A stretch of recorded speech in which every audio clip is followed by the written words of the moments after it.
This morning I woke up with the excitement that I was going to be headed to Des Moines, Iowa, about 2 hours away to pick up my brand new red Model Y Juniper. Pull into the lot, it's there, it's beautiful, it looks awesome. However, about 30 minutes before we got there, I got a call from Tesla and they said, I hate to tell you this, but you can't pick up your car. And I'm like, why? Well, there are weird laws here in Iowa that prevent you from actually buying a Tesla here in Iowa, the dealership laws. So there's a bit of a workaround where you actually have to pay for your car out of state. And once it's paid for, then they can truck it in and deliver it to you in Iowa, but you actually bought it in another state. And in this case, my Model Y was purchased in Missouri. So therefore, the temporary tags need to come from Missouri. Now, they don't send them until 24 hours before. I'm not exactly sure, but due to weather storms, and what they said was the very first time it has ever happened, the tags didn't show up. So my car was there, it was ready to go, it was charged up, it was beautiful, and it was no issues whatsoever because they let me look it over, but they said I couldn't take it. But they give me a loaner, and that was a bummer. So as I said in the title of this video that I came to Des Moines to pick up my new Model Y, well, I'm leaving with this, a CyberTruck. Yep, I'm getting a CyberTruck loaner for the night because I have to wait 24 hours to come back and pick up my beautiful red Model Y. But this takes the sting off it a little bit. I've never actually spent any time with the CyberTruck, and I'll give you my thoughts. Let's hit the road. Okay, everyone, I'm inside the CyberTruck. We'll see how this goes. Let's put this thing in drive and let's head home. I've never actually driven a CyberTruck for more than about 10 minutes, thanks to EV Dave for letting me do that. But first impressions, same as before in the first 10 drive. The steer-by-wire is really nice. It does make this truck feel smaller than it actually is. Ooh, turn signals. Oh, yeah, there we go. It's on. I'm not used to that. It is on the steering wheel. So, all right. I don't know if this thing has FSD. I didn't check. Probably should have pulled over and tried. Let's take a quick look. Man, how long? This must be a brand new CyberTruck because I can't turn on FSD because it is still being calibrated. So let's go ahead and head out of here. See if I can back this bad boy up. All right, I am on the highway. First impressions with the CyberTruck. It still feels smaller than it probably actually is. Ride quality is just amazing. This thing is like butter on the road. I don't feel any of the bumps. We're just gliding over it, but it doesn't feel squishy. Still driving manually because the cameras are calibrating. That is done, so I'm gonna need to find a place to pull over and enable that so I don't have to drive like a old person on the way home. So with that, I'm also kind of keeping my eye out for general looks. I just got a person past me that kind of gave me a sneer, I think. A lot of head turns. Even a year with the CyberTruck being out, this thing still grabs a lot of eyes, good and bad. What's the point of the rear view mirror? The tonneau is closed. My eyes just naturally want to glance up there to see what's going on behind me. I know that there is a rear view mirror on the display all the time, but I guess it's just going to require a little bit of retraining.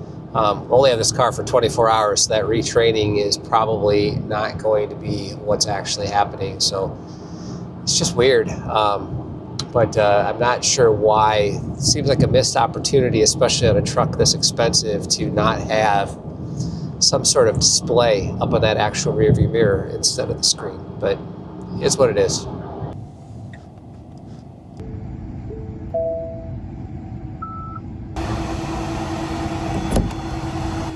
See, my park job is actually pretty much garbage. After doing 3 attempts, this bad boy is big. All right, let's check out what's inside the tonneau here.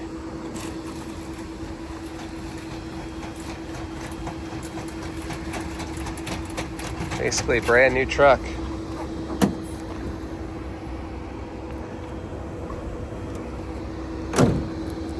Well, the cameras are calibrated, FSD is enabled, and this is actually my first real test of FSD for hardware 4, believe it or not, in a Cybertruck. I've been pretty much all hardware 3 up to this point, except for that quick drive that I did when I demoed the new Model Y Juniper.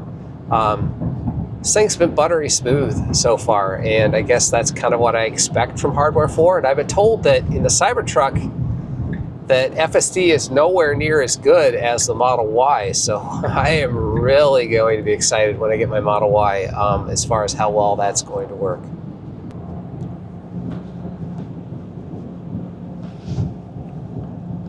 That's a long reach. About an hour driving home with the Cybertruck. FSD is phenomenal. Hardware 4 is phenomenal, and I've been told that hardware 4 in the Model Y is even a step above this, and that's hard to believe. But a couple of thoughts. One, rear view mirror is still bugging me. 2, this dash goes on for miles. I mean, it is a big dash. Tesla should offer some sort of aftermarket infant daybed for up there. It's that big. It's huge. But so far, so good. The ride is smooth. The efficiency so far, we're about 55 miles into this drive back. We've been at mostly highway speeds around 70. The efficiency is better than I thought. We're at 403.1 watt hours per mile, which I think is actually pretty darn good given some of the numbers that I have seen. And it's only 66 degrees outside. So overall, the ride quality is good. It's smooth. I love the squircle, man. I love the squircle, especially with FSD, because that flat spot on the top, let me pay it down here for a second. So here's the squircle. The flat spot on the top is just really nice for just resting your arm, resting your hand. And given that when you're on FSD, you don't need to touch the steering wheel, just having a place to randomly set your hand and move around is good, because I will admit, I'm used to resting over on the side, but this truck is big, and I'm like, where do I put my arm? Gotta rest it somewhere, maybe on top of the steering wheel, or the squircle is where it needs to go. Well, I had my first gawker. There's this guy in this little red car with a big whale tail on the back of it, kind of slowing down, speeding up. He was all over the place. Didn't know what the dude was, so I eventually just left it on FSD, and it went to pass him, and I went to pass him. The guy is doing this out the side window, recording me. I guess that's pretty normal for Cybertruck owners, but that's my first experience. Now that I got this car home and I have a little bit of time with it, let's just take a quick tour of the inside of the car and walk around the outside. I'll share you my thoughts. Everybody knows by now you get in by pressing this and the door pops open. Here's the back side. Doors do fold out a full 90 degrees-ish, maybe not 100% 90, but they do fold open quite a bit. And inside we have the back, and somehow this opens up. All right, you got this little pull tab here, which causes the bench to pull up like that. You can see that when the bench is up, there is a lot of cargo space in here. Let me get the other side up. All right, there's both sides up. Question is, could you sleep in there comfortably? Let's find out. All right, I'm laying so my head touches the top here. Kind of a weird camera angle, probably not my best side. But I can tell you that my feet are hanging out by about a foot. So if I needed to sleep in here, I would have to probably be on my side with my legs curled, which could be possible. I don't know how particularly comfortable it would be, but I know people have done it. If I was a passenger in the Cybertruck, I would actually be very happy, because back here there's a lot of things going for you. First off, there is loads and loads of leg room. I have the front seat set where I would normally set it. I'm 5'10", and there's a good 6 inches in front of me here. And there's the rear screen, which you can get to the climate controls and entertainment and all that other cool stuff, which is what is common now on the new Model 3 and the new Model Y. Can we talk about the glove box? Can we? Because it's not a box. It's a drawer. It's not very big. I guess it's okay, but slides in, slides out with a touch of a button. So like it, hate it. It's different. Another thing I need to comment on are one of the key features of the CyberTruck, at least not the cheap version, is the ability to adjust the ride height from very low to very high. And for those of you that have never been in a CyberTruck, you definitely notice it when you're getting in and out of the truck. But I have to admit that when I'm actually in the truck, I don't really notice it, nor do I actually feel it going up and down all that much, unless you're getting into ride entry height, where you get into entry, you can kind of feel it bottom out when you get down that low. But you can just adjust it here on the screen by just tapping the wheel on the screen and selecting entry, low, medium, high. But if you want to go super high, you have to go into off-road mode, and then that's where you have access to things like extract. But that gets into a whole nother section that I'm clearly not familiar with and really have no business being in, especially since I'm only going to have this car for about 24 hours. I'm a lot higher off the ground. Ugh. Okay, that's almost ridiculous looking in height. That just makes the car look absolutely massive. Holy cow, there is a lot of ground clearance there, more than you would ever need on the road. In fact, when you're extract mode, you can't go very fast. Your speed is limited. So this is only for slow off-road work.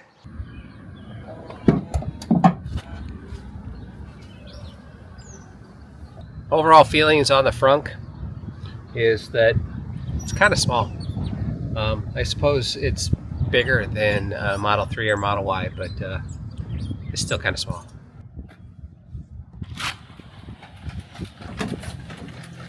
And of course we have power ability in the back here in the back of the truck. Again, this isn't for the low-cost CyberTruck. They eliminated all of these, and they eliminated this, which I'm not sure why. But over here we've got 210 volt outlets, and we actually have a 240 volt outlet here that you can power your house if you wanted to. You don't even need the power share. Just plug this directly into your house, and you've got about, what, 9 kilowatts of power available to you. All right, day 2 with the CyberTruck, and I am driving back to Des Moines, Iowa to pick up my new Tesla Model Y. The temp tags did come in. There's going to be a whole separate video on the delivery experience with that. But I do want to make one note. Overall, and I'll summarize at the end kind of how I feel about the CyberTruck as a whole now that I've had a little chance to spend some time with it. But I will note that my first day I said, wow, hardware 4 is amazing. And I heard that it's better on the Model Y, but there are a couple of quirks of FSD on the CyberTruck. And one of them is the same that I have in my hardware 3 car, which is the first one, which is it won't get over when you're in the left-hand lane. I can put on the signal and tell it to get over, and it just simply won't do it. It'll just stay in the left lane. Also, when it's in the left lane, it really wants to hug the very left edge of the left lane, and almost to the point where the wheel feels like it's going over the line into the median, and I don't know what's going on there. But overall, though, FSD has been rock solid and smooth, but other than those 2 weird behaviors I have to, which are strange, I will admit that it is very good. All right, so that is my 24-hour venture with the CyberTruck here, and what are my thoughts? Well, I have a number of thoughts, and the first thought is that this truck just isn't right for me. The Model Y is clearly a better choice for me. Why is that? Well, first off is it's a truck. It is a big vehicle that starts small and can get bigger. So it's a big truck that can get even bigger. And if you're a truck guy, I'm not a truck guy, then yeah, this is something you might want to consider. The looks, I'm not sure that I like the attention that this thing gets. I kind of like being a little stealthy. I feel like when I get out of the car, everyone's looking at me and everyone's judging me, either positive or negatively. I don't really particularly care for that. I think that's dying down. I love the technology. I love the steer-by-wire. I love the comfort. I love that it's quiet. FSD hardware 4 works mostly well, but it's got a few quirks here in the CyberTruck. But overall, it's a very interesting vehicle. But if you're in the market for a truck, this is a great truck.